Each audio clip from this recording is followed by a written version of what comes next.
2020년에 10월 43번부터 45번까지 의 고전 서사문학을 하겠습니다. 자, 서사문학은 소설은 고전이든 현대소설이든 어쨌거나 하는 방법은 아주 간단하죠? 뭘 찾는 거라고 그랬어요? 첫 번째, 장소. 공간이 변화되면 체크한다. 그 다음에 시간. 시간이 변화되면 체크한다.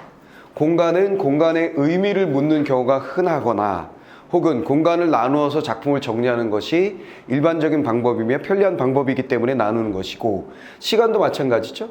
결국 사건은 시 공간에서 벌어지니까 시간과 장소를 체크하면서 읽게 되면 사건들이 단락처럼 이렇게 정리가 된다라는 거지. 그래서 이걸 보는 것이고, 한편으로는 문제를 낼 때 공간의 의미를 묻거나 아니면 시간의 흐름의 방식, 즉 순서대로 흐르는지 왔다 갔다 하는지, 대표적으로 뭔 얘기를 하죠?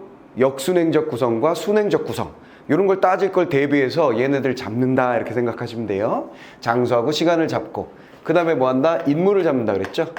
인물을 잡은 다음에 체크해 놓고 인물에 대한 정보를 얻는 것, 즉 소설을 읽는다는 건 뭘 얻는 거라 그랬어요? 인물의 성격을 찾아내는 거라 그랬잖아. 무슨 말인지 알죠? 그러니까 인물의 성격을 찾으려면 인물의 중심을, 인물의 초점을 맞추고 읽어야 돼. 그리고 다시 한번 확인하려고 한다면 인물이 어디 있는지 인물 정보를 찾으려고 하면 체크가 돼 있는 게 당연히 좋은 거잖아요. 그렇죠? 자, 그래서 인물을 체크하고 그 다음에 뭐 하나 따라간다 그랬죠. 뭐 하나 따라가다가 특이한 행동하면 체크. 됐죠? 그 다음에 내면을 체크한다 그랬어요. 근데 고전 작품에서 이 내면이라고 하면 되게 흔한 감정이 나타나는 게 일반적이에요. 슬프다, 기쁘다. 그치? 누가 죽으면 슬퍼하는 거 너무나 당연한 거고, 누굴 만나면 기뻐하는 거 당연한 거고. 그러니까 오묘한 심리의 묘사가 고전 작품엔 흔하진 않아요. 그치? 그래서 대부분의 심리는 그냥 평이한 심리이기 때문에 그냥 쉽게 읽고 넘어가고 체크를 안 하는 상황이 언젠간 벌어질지도 모르지만, 처음에 연습할 때는 모든 내면의 가치관이든 심리든 다 체크하면서 읽는 연습을 해주시는 게 좋아요. 알겠죠? 그러니까 요거를 다 체크하면서 읽는 연습. 장소, 공간이 변하면 체크. 시간대가 변하면 며칠 전의 일이었다. 며칠 후, 이런 식으로 시간대가 변하면 체크. 그치? 새로운 인물이 등장하면 인물 체크. 그 다음에 그 인물의 내면, 행동, 중요한 거 있으면 체크. 모든 걸 다 하면 그 지면이, 내가 연습하고 있는 지면이 되게 지저분해질지도 몰라. 하지만 초반에는 그런 연습을 좀 해주자. 하다 보면 요런 걸 잡으면 요게 선택지에 그대로 나오는구나, 문제에 나오는구나를 확인을 자꾸 하는 거죠. 알겠지? 그러다 보면 뻔한 것들에 대해서는 시간이 지나면서 체크를 안 하고 쭉쭉 읽을 수 있는 상태가 될 거예요. 뭔 말인지 알겠지? 그러니까 목표는 항상 뭐다?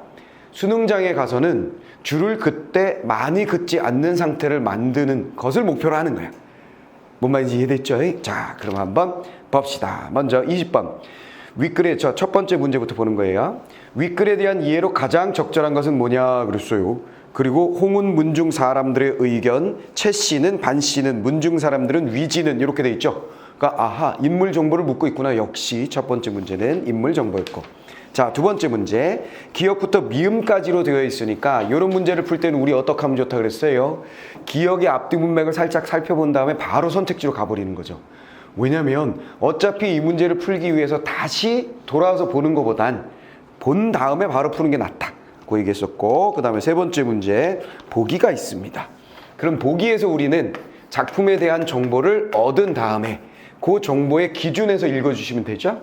자, 현대 작품에 비해서 고전 작품은 장르상의 특징에 대한 얘기, 일반적인 얘기를 많이 준다 그랬어. 보기는 크게 나누면 두 가지로 나눌 수 있다 그랬죠. 뭐 일반 정보를 주는 보기하고 작품 정보를 주는 보기, 두 가지로 크게 나눌 수 있다 그랬습니다. 오케이? 그러면 일반 정보를 준다는 얘기는 뭐냐면 시대 상황의 일반적인 정보를 준다거나 아니면 그 문학 장르상의 일반적인 특징에 대한 정보를 주는 게 일반 보기라고 볼 수 있겠고, 작품 보기라는 건 제시된 작품의 특징에 대해서 주는 거죠. 그러면 여기에 주어진 정보는 뭐라 그랬어? 그 작품에 있을 수도 있고 없을 수도 있고, 없을 수도 있는 거야. 근데 작품의 정보를 주는 보기는 그 작품에 분명히 있는 걸 주는 거예요. 내 말이 무슨 말인지 알겠지? 요거 주의하라 그랬어요. 여기서 A, B 요소가 있다. 그랬을 때 제시된 작품에는 A는 있는데 B는 없을 수도 있는 거야. 오케이? 이해되지? 여기에 A, B 요소가 있었다. 그럼 작품에 무조건 이 두 가지가 다 들어있는 거예요. 내가 찾지 못해도.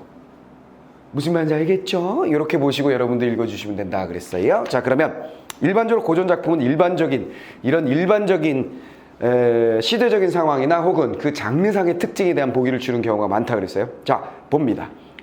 조선 후기 사대부 집안은 가문의 권위를 유지하기 위하여 장자 중심의 수직적 위계 질서를 중시하였고, 상식적인 얘기지요. 여기서 여러분들이 당연히 알아야 하는 단어는 장자. 장자가 뭐야? 큰아들. 됐죠? 큰아들. 됐지? 장자 중심의 수직적 위계 질서. 이 말도 무슨 말인지 알지? 수직적인 위계 질서를 중시하였고, 가문의 중대사를 결정할 때, 집안의 큰 일을 결정할 때 문중에 공론과 예문을 따르도록 했다. 공론이라는 건 뭘까요? 공론과 예문이라 그랬는데, 공론이라는 건 공적인 주장들, 즉 대소사를 이야기할 때 집안에서 이거 이럽시다 해서 많은 사람들이 A를 원하는데 그럼 A 쪽으로 갑시다 이렇게 간다는 얘기예요. 그죠? 그 다음에 예문을 따른다 그랬어요. 예문을 따른다는 건 예법을 따른다 정도로 생각하시면 될 것 같아요. 그렇죠? 옛부터 예법에 의하면, 우리 관습에 의하면 이러하지 않았니? 요걸 따른다 라고 생각하시면 될 것 같습니다. 자, 그 다음에 특히 장자의 부재시, 특히 여기가 이제 중요한 포인트 같죠? 장자가 없을 시에는, 부재시 없을 시에는 장손이 아버지를 대신하여 대상을 행할 수 있다는 상례에는 이런 위계질서가 잘 나타난다 그랬어요. 특히 중요한 건 요걸 따르기는 하는데, 장자가 부재시, 큰아들이 없을 때는 장손, 그의 아들, 손자가 그 일을 대리해서 처리한다. 뭐 이런 얘기죠. 특히 상례라는 것은 제사, 사람이 죽었을 때 일어나는 일들, 그런 그런 그 세리머니들은 다 이렇게 한다는 얘기죠. 상황에서 기존의 가권을 지키고자 나타난다. 이 작품에서는, 자, 이 작품 정보 나왔습니다. 장자의 부재시에 상례가 발생한 상황에서 누군가 죽은 거죠. 그래서 예법에 따라서 뭔가를 의식을 거행해야 되는 그런 상황이에요. 그런 상황에서 기존의 가권을 지키고자, 가권, 집안의 권력, 그렇죠? 집안의 권력을 지키고자 하는 세력과 가권을 가지려고 하는 욕망으로 이에 도전하는 세력 간의 갈등이 다양한 양상으로 드러난다. 아하. 자, 그렇다면 이 작품 자체에 있는 사건, 갈등 요소는 뭐냐면 바로 가권이다라는 걸 준 거죠. 됐죠? 자, 일반적으로 장자가 없고 장손이 있을 때 당연히 상례는 누가 해야 된다? 이 아저씨가 대리해야 하는데, 오케이? 그런 일이 벌어진 상황에서 가권의 다툼이 벌어졌다는 얘기예요. 그쵸? 그러면 보기를 통해서 우리가 알게 된 정보, 첫 번째, 이 가권이라는 게 갈등의 핵심 요소라는 걸 일단은 알았죠. 그 다음에 여기 상례에서 장자가 없을 때 장손이 그것을 대신하게 된다는 것은 당시의 사회 배경을 준 것이죠. 됐죠? 이런 배경에서 요거 가지고 어떻게 싸우는지 봅시다. 이렇게 정보를 준 거예요. 됐지? 그럼 갈등 요소하고 갈등 양상이 정확하게 드러났으니까 작품을 읽는 것은 별로 어렵지 않은 일일 겁니다. 자, 앞부분의 줄거리. 고전 작품에서 앞부분의 줄거리가 주어지는 것은 굉장히 우리에게 쓸모 있는 일이지요. 그렇죠? 현대 소설에 비해서 고전 소설이 등장인물이 많은 경우가 굉장히 많아요. 현대 소설에 한두 명이 나와가지고 지지고 볶고 하는 경우가 많은데, 고전은 여러 인물, 가족에 대한 이야기가 많기 때문에 여러 인물들이 등장하는 경우가 많습니다. 그러면 살짝 옆에다가 인물 관계도를 정리하고 읽는 것도 좋은 방법이죠. 빠르게. 자, 보세요. 명나라 양부인에게 인물 잡았습니다. 첫 번째, 자, 양부인 등장했죠. 양부인이 등장했고,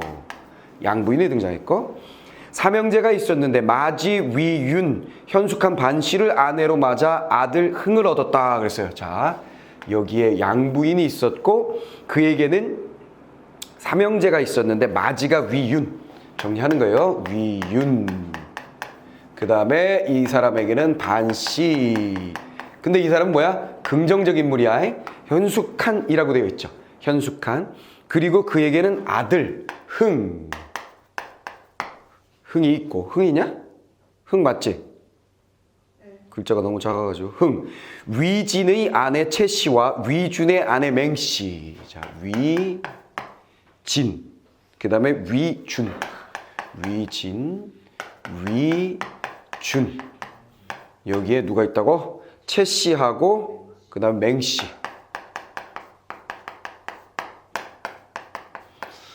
일반적으로 고전 작품에서는 여자들을 이야기할 때는 성씨를 대고 누구씨 이렇게 하는 경우가 많아요. 이름을 겉으로 드러내지 않죠. 뭐 남녀 차별이에요. 어찌 보면 이건 남녀 차별입니다. 남자 같은 경우에는 성과 이름을 같이 이렇게 성과 이름을 같이 주는 경우가 많고, 무슨 말인지 알겠죠? 자, 이런 경우가 많습니다. 자, 그러면 어쨌거나 우리가 첫 번째 알아낸 정보는 양부인이 있고 밑에 삼형제가 있고 그 다음에 이분 마누라가 요 부인이 괜찮은 부인이다라는 정보만 알게 됐어요. 자, 그 다음 최 씨의 부친 최승상은 아닌데 위진의 아내 최 씨와 위준의 아내 맹 씨가 반 씨를 모해하자. 여기부터 봐야 되겠군요. 반 씨를 모해하자. 어떻게 됐다고? 야네들이 어떻게 한다? 야를 사건이 나오네요. 모해하자. 모해라는 게 뭐죠? 모함했다. 그렇지? 저 언니가 아주 못된 짓 했어요 하고 모함했고, 자, 그러자 양부인이 최 씨를 친정으로 보낸다. 됐지? 모해해서 양부인이 올바른 판단한 거지. 이것들이 어디 현숙한 형님을 욕보이는 거야 이것들 하고 최 씨를 쫓아냈다. 얘가 삥 나가버린 거야 최 씨가. 자, 쫓아냈습니다. 그랬더니 뭔 일이 벌어졌냐면 최 씨 부친인 최승상은 이 사람의 아버지 최승상은 분노하여 위윤을 귀양 보내고 복수. 됐지? 위윤이가 어떻게 됐다? 아하, 여기는 귀양을 가게 되고. 그럼 정보가 정리가 되네요. 보기에. 그치? 이 아저씨가 누구야? 장자가. 그치? 장자가 위배를 가게 됐으니까 부재하게 되고, 이 아저씨가 누가 되는 거야? 장손이 되는 거지. 그럼 장손이 뭔가 중요한 일을 대리해야 되는 그런 상황을 만들었네요. 귀양 보내고, 양부인은 최 씨를 들이지 말라는 유언을 남기고 죽는다. 상례가 벌어지는 거지. 양부인 사망. 근데 여기서 유언했다. 얘를 들이지 말아라. 됐지? 이 관계가 잘 정리돼야 될 것 같네. 좀 복잡하네. 앞부분의 줄거리가 어찌 보면 굉장히 많은 정보를 가지고 있어요. 이 정보를 잘 정리해야 뒤에 스토리들이 자연스럽게 정리될 모양입니다.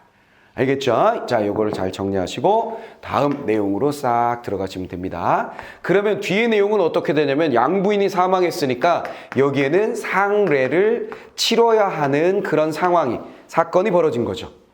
그쵸? 그리고 보기에서 봤던 것처럼 장자가 없기 때문에 장손이 해야 되는데 이런 가권에 대해서, 집안의 권력에 대해서 도전하는 사람들이 생길 거다라는 얘기지.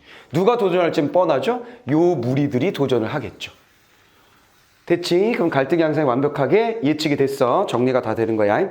자, 그럼 반씨가 시체를 붙들고 통곡하여 혼절하니, 반씨 빨리 잡아야지. 어떤 사람? 현숙한 아내, 긍정적인 인물 반씨가 시체 무슨 시체? 양부인의 시체를 붙들고 사망하시니까 붙들고 통곡 혼절하니 당연한 거죠. 요거는. 그쵸? 그러니까 빨리 지나가면 돼요. 흥이 대경하여, 대경 맨날 나오는 거라 그랬지. 이 친구들이 있었지. 대경이 친구들 누구였어? 대경, 대희, 그치? 대소, 삼형제 있어. 대경이, 대희, 대소. 그치? 대경이는 어떤 아이야? 대경이는 놀람. 그치? 대경 실색으로 많이 쓴다 그랬지? 대경 실색, 얼굴빛이 변한다. 대희, 크게 기뻐함.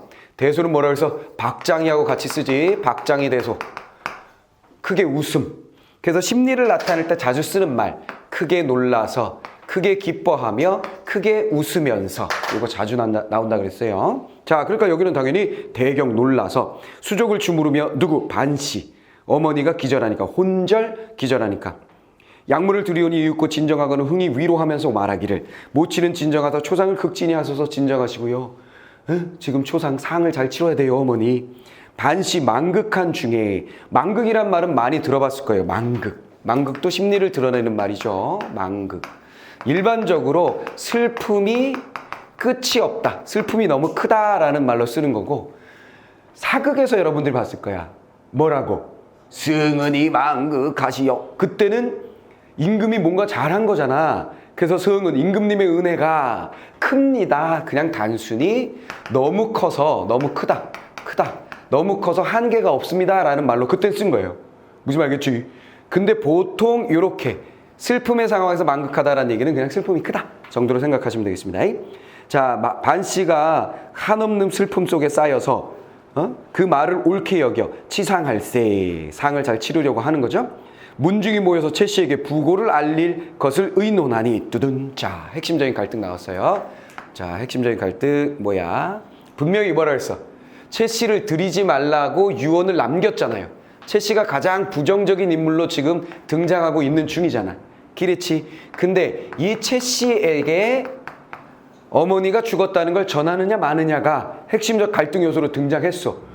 그렇다면 항상 갈등이란 건 뭐라 그랬어? 같은 대상에 대한 다른 태도 혹은 어떤 대상에 대한 불만족의 상태라 그랬지. 그러면 이 최씨를 부르느냐 마느냐에 대해 양측이 갈려서 다른 의견을 제시하는 것이 핵심적인 갈등 요소로 등장한다는 걸 우리가 파악할 수 있죠. 그렇지? 요 부분만 잘, 요 두 개, 보기 부분과 앞부분의 줄거리만 잘 읽는 것만을 가지고도 스토리를 어떻게 읽어야 될지가 딱 틀이 잡히는 거예요. 그치? 그럼 편이 딱 갈리고 돼버렸죠? 자, 그렇게 갑니다. 자, 최씨에게 부고를 알릴 것이 의논하니 위진이 왈. 먼저 누가? 위진. 위진 우리가 당연히 뭘 감잡은 거야? 이쪽이 어느 쪽? 가권을 차지하려고 애쓰는 쪽. 됐지? 흥은 당연히 어느 쪽? 원래 가권을 가지고 있어야 하는 쪽. 됐죠? 자, 그런 모습이라고 예측이 됩니다. 위진이 말 최씨가 잘못함이 아니라 모친이 잠깐 노하여 보내 계시니 무슨 일로 알리지 아니하리요. 알리자 쪽이지. 당연한 거지. 우리가 예측할 수 있는 거였고, 자, 이런 상황에서 여러분들이 주의해야 될 건 뭐냐면 근거야. 항상 고전에서는 현대 작품에 비해서 현대 작품은 대사가 한두 개밖에 안 나오는 경우가 굉장히 허다해요. 심리나 상황을 쭉 묘사하는 게 굉장히 길게 나와, 서술자의 서술이. 그러다가 대사가 한두 개 나오고 끝나는 경우가 많거든. 근데 고전 작품의 경우에는 서술자의 설명이 짧아. 오케이? 짧고 대사가 툭툭툭툭 계속 나온단 말이야. 거의 시나리오나 희곡을 읽는 것 같은 그런 꼴이에요. 그러면 대사에서 항상 중요한 건 뭐라 그랬어? 주장하는 바, 그 대상에서 주장하는 바 핵심 뭐냐? 이거 딱 잡고. 그 다음 뭔다? 근거 정리라고 했어. 근거 정리. 내 말 이해하지? 근거 정리. 자, 그럼 보세요. 여기서 일단 주장은 뭔지 뻔해. 최씨한테 알리자. 자기 아내잖아. 그치? 못된 짓 했지만 아내잖아. 근거 뭐라고 얘기했어? 잘못이 없다. 잘못이 없습니다. 잘못이 없으며 누구? 양부인이, 모친이 그냥 화가 나서 일시적으로 그랬을 뿐이다. 무슨 말겠지? 요 근거를 딱 정리하고 끝. 즉시 시비를 불러 왈. 시비 모시는 종.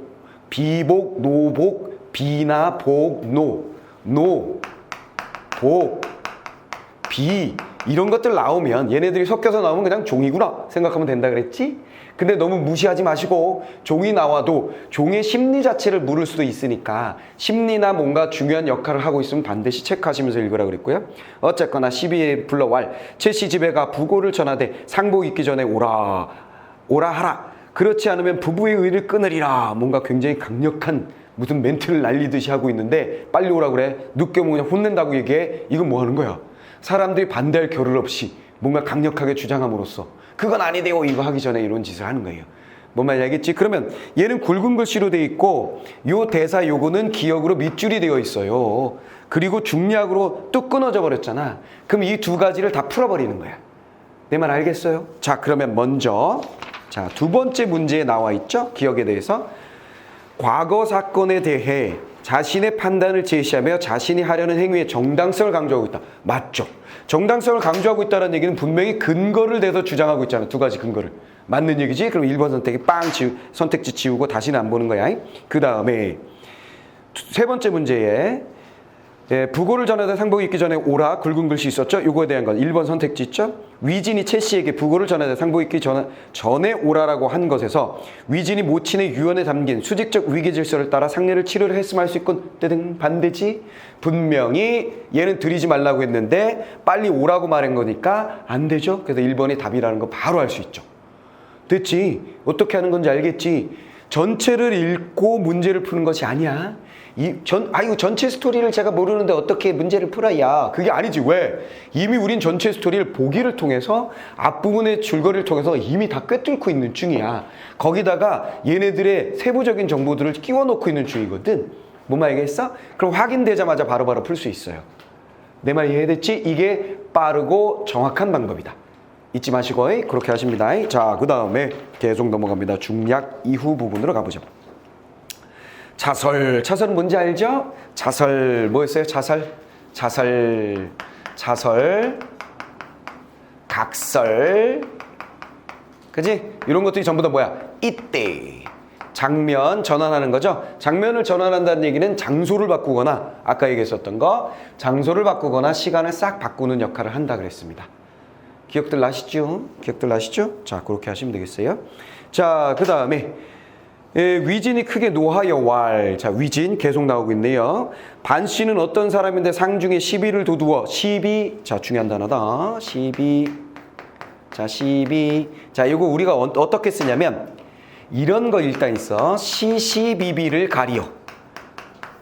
문학작품, 고전작품에서는 시시비비를 가리는 것이 옳습니다. 이런 거. 그치? 시시비비 이건 뭐야? 옳고 그름을 가린다. 이런 얘기지.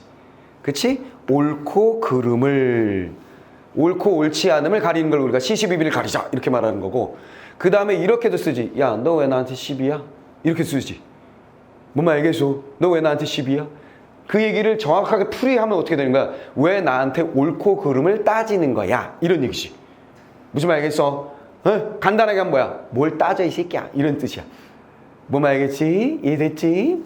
그래서 이 말은 굉장히 많이 나옵니다. 알겠죠? 자, 뭐라고 한 거야? 반씨는 이 아줌마. 됐어, 이 아줌마. 반씨는 어찌하여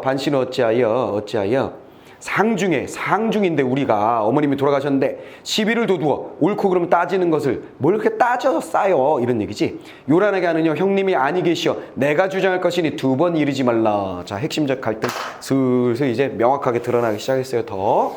자, 그럼 여기를 새롭게 한번 정리해 봅시다.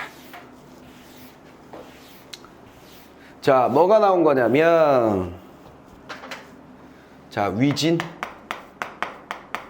인물 잡고 뭐라고 얘기한 거야? 대사가 뭐야? 형님이 아니 계셔 내가 주장할 것이다 그랬어요. 즉 각권이 되는 거지. 각권이 나에게 있다. 핵심 갈등 우리가 예측했던 거 각권이 나에게 있다. 형님 즉 장자가 없으면 내가 해야 된다 이런 얘기죠. 이해됐지? 이게 포인트 끝. 하고 노복을 재촉하여 보내니 흥이 죽은 양부인의 옆에 엎드려 통곡하더니 큰 소리로 왈떠든. 자, 누구 잡아야 돼? 흥.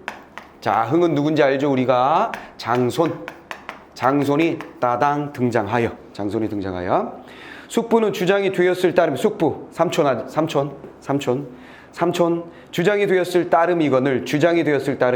주장이라는 건 관리하는, 앞에 나서서 관리하는, 밑에 어떤 일을 책임지고 맡은 또 그런 사람.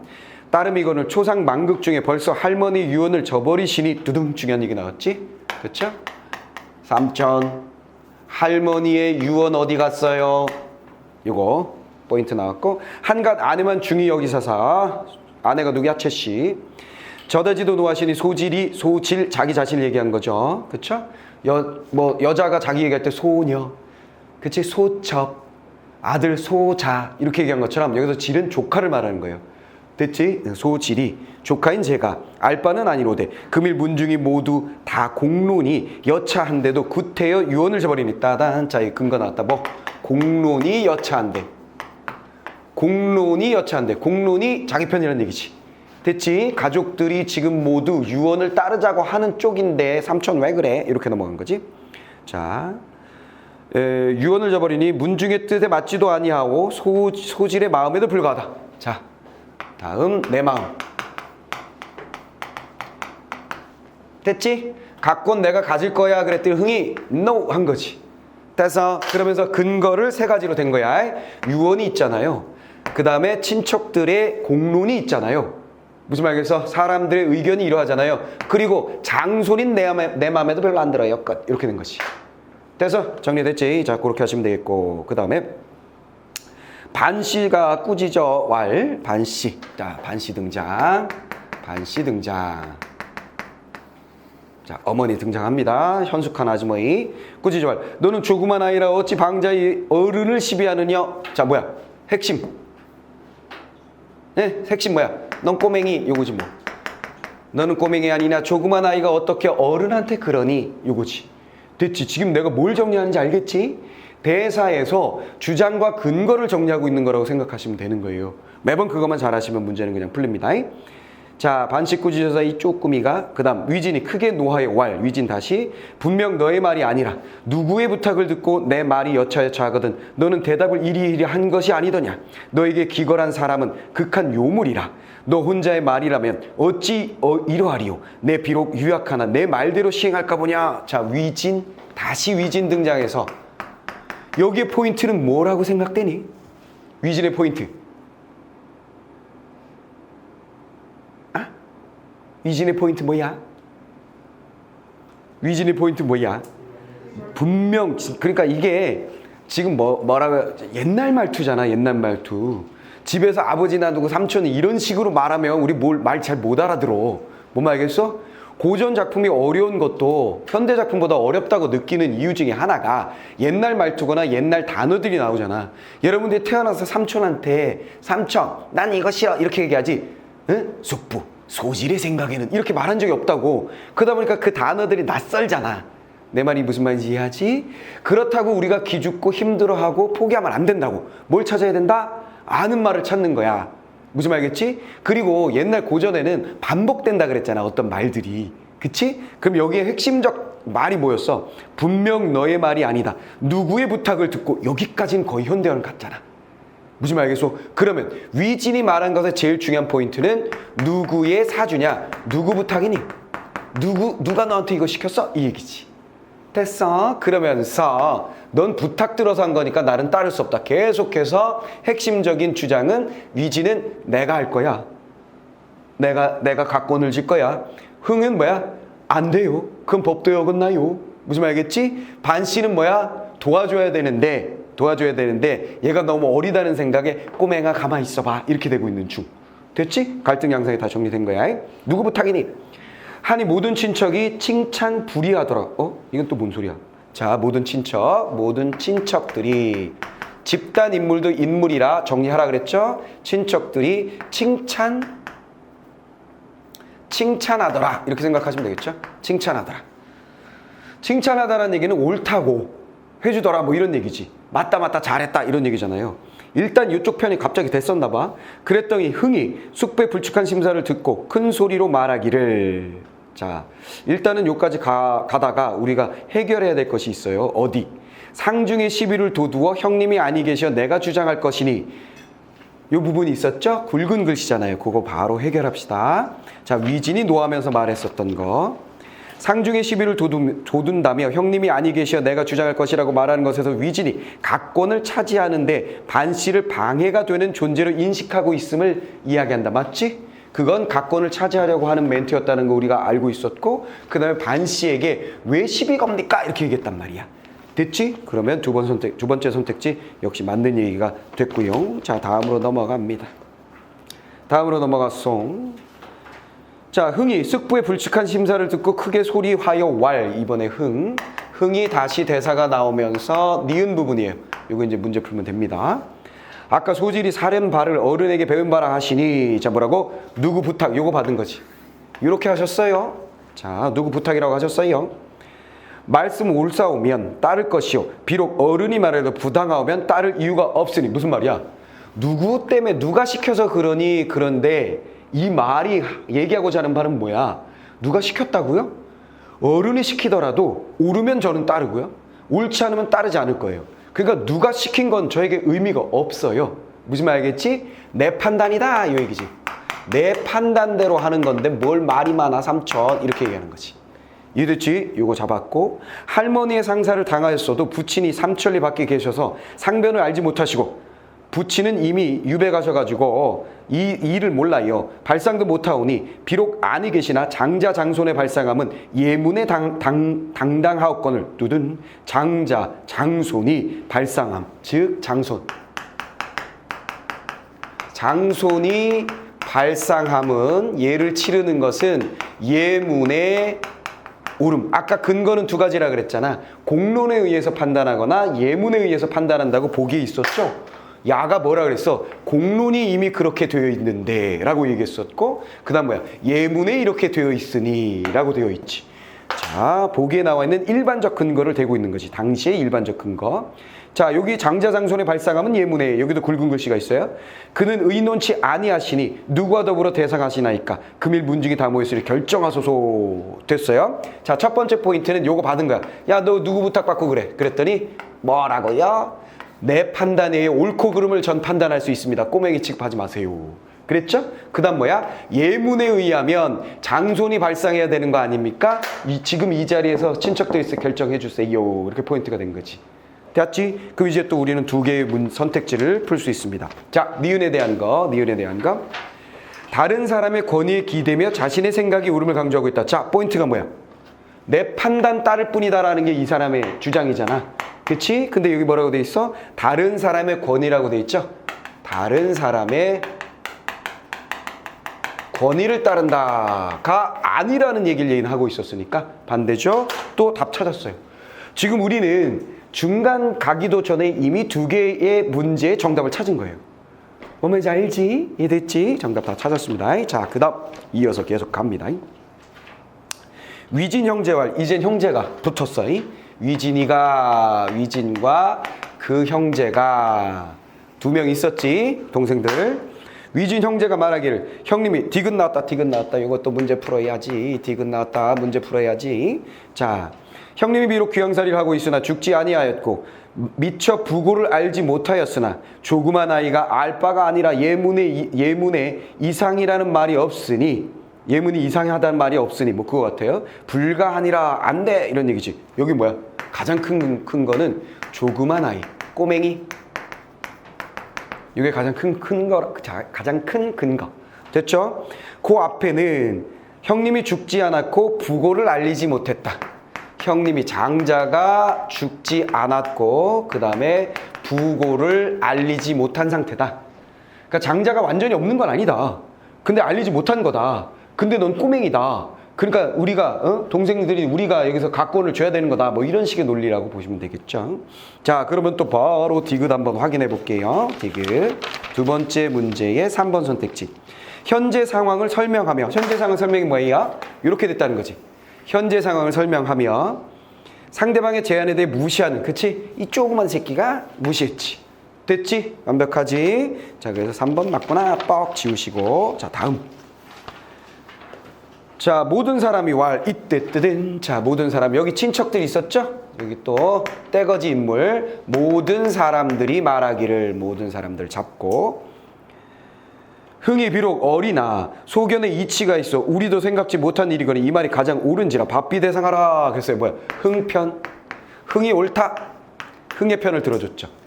그쵸? 그 근거는 야, 애가 이치 딱 맞는 말했잖아. 꼬맹이라고 무시하지 마. 이 얘기지. 됐죠? 자, 요게 바로 이 사람들의 말이 결국은 공론의 역할을 해야 되는 것이겠지. 됐지? 공론의 역할을 하게 되는 거고. 위진 형제가 큰 소리로 노하여 어찌 어린아이 말로 계속 요거야. 꼬맹이잖아요. 상중대사를 그릇되게 하리오. 우리 예문대로 하리니 어찌 장자를 두고 대상하려. 뭘 주장하는 거야? 장자가 안 죽었는데 무슨 말겠어? 장자가 안 죽었는데 우리가 처리해야 돼요. 일시에 피신하니 그래놓고 가버리는 거야. 문징이 상의하여 왈. 그러다 보니까 사람들이 주새끼도 가버린다.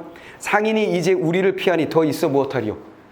상을 담당해야 되는 형제들이 가버리니 우리가 여기 있어서 뭐해? 하고 상복 입은 것을 보지 아니하고 모두 기가하니 흥이 만극하여 실성통곡 왈. 자, 그리고 이들은 떠나버림. 됐지? 얘네들이 어떻게 한 거야? 도망가버린 거야. 뭐라 그랬어? 피신하니. 얘네들이 피신 도망가버렸어. 그랬더니 일이 이제 벌어진 거죠. 자, 그 다음에 요쯤 가서 또 하나 해결합시다. 니은 뒤에 있었던 장자 장손이 발상함은 요거 해결합시다. 니은 뒤에 있었던 거 3번이에요. 세 번째 문제의 3번 선택지. 흥이 예문을 근거로 장자 장손의 발상함을 주장하고 이에 대해 문중이 결정하다고 한 것에서 흥이 예문과 문중의 공론을 통해 기존의 각본을 지키려고 했음. 됐죠? 됐지? 이쯤 되면 그냥 술술 풀려. 자, 그 다음에 이제 리을 나옵니다. 망극하여 리을 흥이 말합니다. 우리 집의 가세는 어찌 남과 다른고 숙부가 불의를 행하여 문중이 따로따로 흩어지니 무슨 아름다운 일이 있으리요. 자, 그래서 흥의 얘기. 이번에 또 리을 부분 확인합니다. 여기서 포인트가 뭐야? 숙부가 불의하다. 숙부가 불의하니 망했어요. 이런 얘기죠. 숙부가 불의해서 아름답지 않구나. 마치기 전에 채씨가 이르러 새로운 인물 등장. 채씨 부인의 영위에 곡하고 반씨를 보며 왈. 자, 새로운 인물 등장했으니까 여기까지 끊고 일단 리을 한번 해결해 보도록 하겠습니다. 바로 리을 해결. 상대방의 행동에 평가하여 뭐라 그랬어? 불의하다. 바로 평가죠. 됐지? 평가하여 현재 상황에 대한 실망감을 드러낸다. 맞죠? 됐지? 자, 4번 지우게 됩니다. 자, 그러면서 우리는 또 어디로 가느냐? 이제 새로운 인물 등장, 새로운 장면으로 생각하시면 되겠죠. 자, 바쁘게 빨리 오라고 했더니만 누가 등장했어? 가장 악한 역할을 하고 있는 채씨가 등장을 하죠. 채씨 등장. 채씨, 얘는 뭐라고 또 씨부리나 봅시다. 채씨가 등장해서 부인의 영위에 곡하고 반씨를 보면서 말하기를, 반씨에게 말합니다. 채씨가 누구에게? 반씨. 이건 부정적 인물, 여기 긍정적 인물 나왔죠. 반씨에게 말합니다. 나는 시댁에 득제하여 본가에 있기로 존곱게 통신을 못하니 어찌 부끄럽지 아니요. 뭐 통신? 뭔 소리야? 말 그대로 통신 생각하면 돼. 난 쫓겨나가지고요. 어머니하고 시어머니하고 이제 의사소통을 할 수 없는 상황, 연락을 주고받을 수 없는 상황이었으니까 부끄러웠어요. 그대 누구? 반씨. 형님께서는 지극한 정성을 가지고 어찌 존고의 뒤를 따르지 아니하고 지금까지 부지하셨느니요? 뭔 소리야? 존고의 뒤를 따르지 않고 부지하였느냐? 뭔 말이죠 이게? 왜 함께 죽지 않았냐는 거지. 무슨 말이겠어? 자, 의로운 며느리라면 시어머니가 돌아가셨으면 목숨을 끊어야지 어찌 살아있어 형님은, 이런 얘기한 거야. 뭔 말인지 알죠? 자, 그 사이에 우애가 지극하여 저 나를 기다렸다 죽으려 하였느냐? 비꼬는 거지. 그동안에 왜 나하고 우애가 좋아졌어요? 나 보고 죽으려고 기다렸어요? 이런 얘기죠. 지금 참소와 아첨을 존곱게 고아리꼬. 자, 됐죠? 지금도 참소와 아첨을 존곱게 고아리꼬. 존고는 여기서 계속 누구 얘기하는 거예요? 존고는 시어머니 얘기하는 거예요. 그죠? 시어머니 돌아가셨는데 나에 대한 참소, 나 모함할 거예요? 그리고 시어머니한테 아첨해가지고 나 또 쫓아낼 거예요? 라고 얘기한 거예요. 그렇지? 이런 걸 우리가 적반하장이라고 그러잖아. 도둑이 오히려 몽둥이를 든다. 적반하장. 자, 하고 욕설이 무수하니 반씨가 분함을 겨우 참아 다만 대답하지 아니하더라. 자, 포인트는 뭐야? 어찌 왜 죽지 않았니?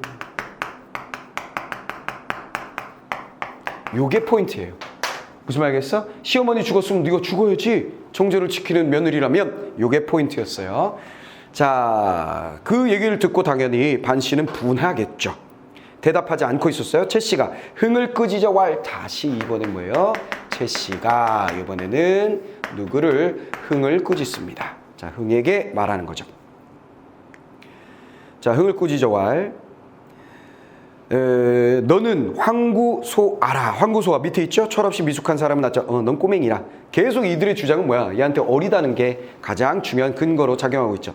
무슨 일을 아는 척하고 우리 원수로 지목하니 내 그러면 우리 일문을 다 삼킬 줄 아느냐 그랬어요. 자, 뭐라 그랬어요? 흥한테 얘기했던 건 뭐냐면 너는 어린애인 척하면서 어린애인데 다 아는 척하면서 우리를 원수를 지목하여 우리를 원수로 삼아서 즉 각권을 지려고 하니 이렇게 물은 거지. 우리를 원수로 만들어서 너 각권을 원하지. 요 멘트였죠. 됐죠? 자, 그래놓고 우리 일문을 다 삼킬 줄 아느냐 요게 그 얘기고 흥이 대답치 아니할 뿐더러 장래 일을 당하니 부인을 선산에 앉아하고 집안을 정리할세. 일이 좀 진척이 된 거예요. 자, 그럼 우리 일문을 다 삼킬 줄 아느냐? 각권을 네가 다 가지려고? 요거에 대해서 문제 한번 풀어봅시다. 자, 세 번째 문제의 네 번째 선택지. 채씨가 우리 일문을 다 삼킬 줄 아느냐고 흥을 꾸짖는 것에서 각권을 차지하려는 채씨의 욕망이 흥에 대한 적대감을 나타내는 것을 알 수 있군. 간단하죠? 됐죠? 각권 차지. 핵심적 갈등 끝났고. 자, 그 다음에 또 굵은 글씨 나왔네. 자, 집안의 형세가 모두 채씨와 맹씨에게 돌아가니 각권이 어떻게 됐다는 거야? 채씨와 맹씨에게 모든 권력이 돌아갔다. 자, 이런 얘기가 나왔죠. 두 사람이 주야로 남편을 미혹하게 하여, 중요한 단어 나왔다. 요거는 아셔야 됩니다. 미혹. 판단을 흐리게 만드는 거야.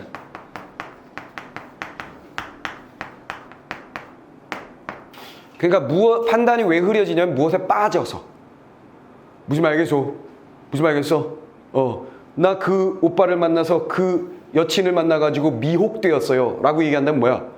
너무 사랑에 빠져가지고 판단력이 흐리멍덩해진 상태를 미혹되다 라고 씁니다. 이 단어는 굉장히 자주 나오는 단어이기 때문에 반드시 암기를 해두시기 바랍니다. 자, 미혹하게 하여 사리분별 못하게 만든 거야. 꼬셔가지고. 반씨 모자를 100가지로 모해하니 반씨가 흥을 불러 왈. 자, 이번엔 뭐예요? 반씨가 긍정적인 인물 잡고 흥에게 말하기를. 자, 흥 아들에게 말하기를. 장손에게 말하기를. 자, 그러면 집안 형세가 모두 최 씨와 맹 씨에게 돌아갔다. 이 부분에 대한 문제 먼저 한번 해결해 볼까요? 자, 이제 거의 끝나가는 것 같은데. 자, 5번 선택지예요. 집안의 형세가 모두 최 씨와 맹 씨에게 돌아가고 반씨 모자가 산중으로 들어간 것. 이거 뒤에 나온 얘기고 이건. 가권을 둘러싼 갈등을 통해 가권이 위진 쪽으로 기우게 되었음. 맞네. 됐지? 이미 첫 번째 선택지에서 답이 나오긴 했습니다만 혹시 모르니까 나올 때마다 확인을 해서 정확하게 우리가 만든 거예요, 답을. 자, 그 다음에 두 번째 문제도 이제 마지막 선택지만 확인하시면 됩니다. 미음만. 자, 반씨가 흥에게 말한 거.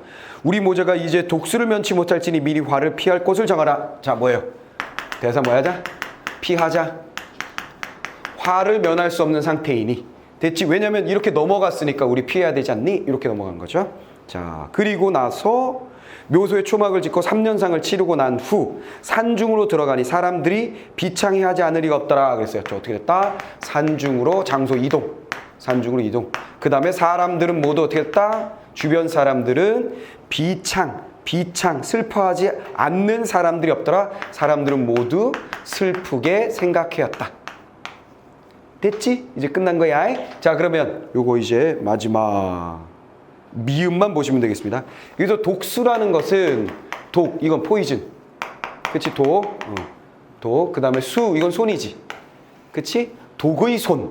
즉, 이 사람들이 우리를 해칠 그런 위기에 처했으니 이런 뜻으로 보시면 되겠고요. 자, 그럼 이제 마지막 해결합니다. 앞으로의 일을 예측하며 행동의 방향을 제시하고 있다. 맞죠? 우린 독수에 들었으니 튀자, 피하자. 맞지? 자, 그 다음에 이제 첫 번째 문제만 해결하시면 될 것 같아요. 자, 다 끝났어요. 자, 지금 내가 기회 스토리를 모두 정리하면서 그때 왔다 갔다 하면서 풀다 보니까 정신이 없는 것 같지만 이게 익숙해지면 가장 효과적인 방법일 거예요. 무슨 말인지 알겠지? 바로 보자마자 해결. 그쵸? 그리고 여기서 중요한 포인트는 두 가지인 거야. 보기의 핵심을 잘 정리했고 앞부분의 줄거리를 잘 정리했더니 핵심적인 갈등 양상이 무엇인지가 굉장히 명확해지고 인물의 양편이 되게 명확해졌단 말이야. 갈등 요소는 가권이고, 오케이. 그 다음에 장자 장손 측과 그 다음에 차자 쪽, 차자 이후 형제 쪽이라는 게 되게 명확하게 딱 떨어진단 말이죠. 무슨 말겠어? 그러면 큰 틀을 잡은 상태이니까 중간중간에 대사, 굵은 글씨, 밑줄 친, 기억, 니은 이것들을 바로바로 푸는데 더 편리하게, 더 쉽게 할 수 있었다는 거예요. 내 말 이해하지? 자, 요거를 잘 정리하고 이렇게 딱 들어갔으면 됐다. 자, 그러면 첫 번째 문제 한번 볼게요. 이제 모든 것이 끝났으니 내용 일치 한번 봅시다. 자, 흥은 문중 사람들의 의견을 근거로 최 씨에게 부고를 알리는 것에 반대했다. 자, 보세요. 첫 번째 선택지가 흥에 대한 얘기예요. 얘는 근거 두 가지, 우리가 두 번째, 세 번째 문제를 푸는 과정에서 이 녀석의 주장이 무엇인지 명확하게 알았고 이 녀석의 근거가 무엇인지 명확하게 알았죠. 됐지? 보기에 있었던 근거를 가지고 충분히 알아냈단 말이야. 그래서 문중 사람들의 의견, 문중의 의견이라고 하면 그게 바로 뭐가 되는 거예요? 공론이 되는 것이죠. 됐죠? 요것을 들어서 부고를 알리는 것에 반대했다. 앞부분에 있었죠. 됐지? 그 유언까지 얘기하면서 유언에 따라 하시면 안 돼요 했으니까 요거 맞는 선택지. 두 번째. 최 씨는 자신을 본가로 보낸 양부인에게 지속적으로 사죄의 뜻을 전했다 그랬는데 최 씨 대사 몇 번 없었죠? 그렇죠? 후반부에 있었고 최 씨는 뭐라 그랬냐면 내가 통신을 하지 못해서 부끄부끄 이 얘기 있었지. 통신 못해 부끄부끄. 됐지? 그렇다면 지속적으로 사죄할 가능성은 없죠. 틀렸고 세 번째 선택지로 넘어갑니다. 반 씨는 남편에게 부고를 전하지 않으려는 위진을 질척했다 그랬죠? 자, 반 씨가 위진을 질책 시비를 건단 말은 있었죠. 어떻게 했는지는 중략이라 우리가 알 수 없지만 위진이 어찌 시비요 이런 말은 하긴 했어. 됐지? 그런데 남편에게 부고를 전하지 않으려는 남편 부고, 남편에게 부고를 전하고 말고에 대한 갈등 양상은 없었지. 이건 갈등 양상이 아니야. 갈등의 핵심 요소는 두 가지였어. 첫 번째 뭐였지? 바로 최 씨를 불러오느냐 마느냐. 요거 하나. 요거 첫 번째. 두 번째는 뭐였어? 가권을 누가 지느냐 마느냐. 요거였지. 이해됐지? 이해됐지? 자, 그 다음에 네 번째 선택지. 이거 틀렸고 네 번째 선택지. 문중 사람들은 위진에게 모친의 묘소를 정하도록 위임하였다가 아니라 문중 사람들은 처음에는 위진 쪽에 가는 듯 했다가 야, 흥이 잘하고 있네 해서 도와줬더니만 어떤 일이 벌어졌어 다음에. 위진 야네들이 휙 나가버렸죠. 그래서 어떻게 하는 거야? 이 모든 사람들이, 집안 사람들이, 친척들이 에이야 여기 저 상을 치러야 할 사람들이 전부 다 나가버렸으니 뭐 어떻게 해? 우리 가자 하고 쌍 가버리는 걸로 나왔지. 따서 자 그래서 이것도 틀렸다. 그 다음에 위진은 위윤의 뜻에 따라 자신이 대상할 것을 주장하였다 그랬어요. 위윤의 뜻에 따라 위윤은 뭐야? 장손이잖아. 아니 장자잖아. 그렇지? 그러면 다섯 번째 선택지 위윤이 근거가 아니라는 거지. 이게 근거가 아니지. 위윤에 의해 위진이 뭔가 결정하고 주장하지 않았죠. 그럼 이런 선택지는 결국 뭘 물으려고 하는 거냐면 누군가가 무엇을 주장하는데 그것의 근거는 뭐냐 하는 문제예요. 무슨 말 알겠어?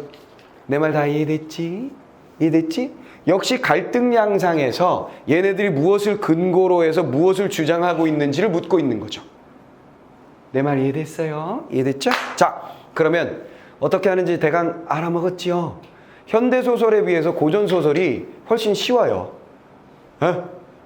갈피만 딱 잡으면 매번 갈등 양상도 되게 비슷하고 나왔던 단어들에 대해서 읽을 때마다 요 단어는 주의해라, 요 단어는 자주 나온다라는 것만 잘 주의해 두시면 고전소설이 현대소설보다 어렵지 않습니다. 충분히 할 수 있을 거예요. 괜찮아? 됐어? 응. 자, 혹시 여기까지 질문? 질문 있으면 질문. 자, 없으면 넘어갑시다. 자, 그러면 잠깐 쉬었다가 다음 질문 할게요.